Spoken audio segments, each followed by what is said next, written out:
আসসালামু আলাইকুম, welcome back to my channel with another blog. তোমরা যে বেলকনি দেখতে পাচ্ছ, এটা আমার বোন এখন এখানে থাকে না, এটা আগের বাসার। তো এই বাসাটার ঘিরে অনেক স্মৃতি রয়েছে, অনেক ফুলের গাছ, অনেক কিছু লাগিয়েছিল আপু। সেগুলো জিপসি ফুল, পাতাবাহার, মরিচের গাছ, অ্যালোভেরা আর কিছু কিছু ফুল যেগুলো আমি নামও জানি না। যাই হোক, এগুলো ফুল গাছ কিছু কিছু নিয়ে যাওয়া হয়েছে নতুন বাসায়, আর কিছু কিছু নিয়ে যাওয়া হয়নি। তারপর এখানে নতুন যে বাসাটা, এটা অনেক সুন্দর, আমি তোমাদের সাথে অবশ্যই শেয়ার করব।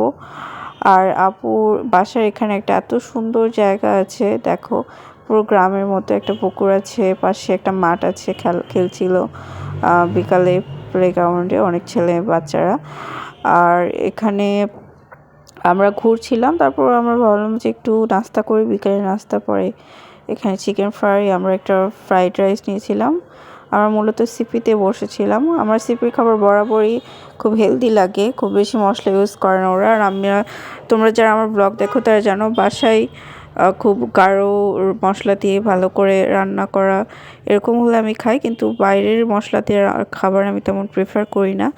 আমি বাসায় তবে মশলা দিয়ে খাবারটা যেটা রান্না হয় আমি খাই।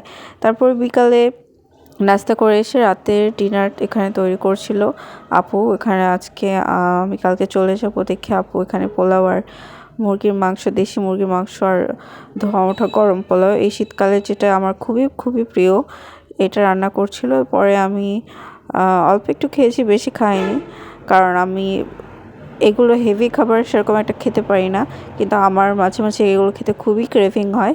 যাই হোক, তোমাদের সাথে শেয়ার করি, আমি ধানমন্ডি লেক থেকে দুটো জিনিস কিনেছি। এটা হচ্ছে 150 টাকা, এটা হ্যান্ডমেড ফ্লাওয়ার, একটা চাইনিজ মেয়ে বিক্রি করছিল, আর একটা ওয়ালমেট।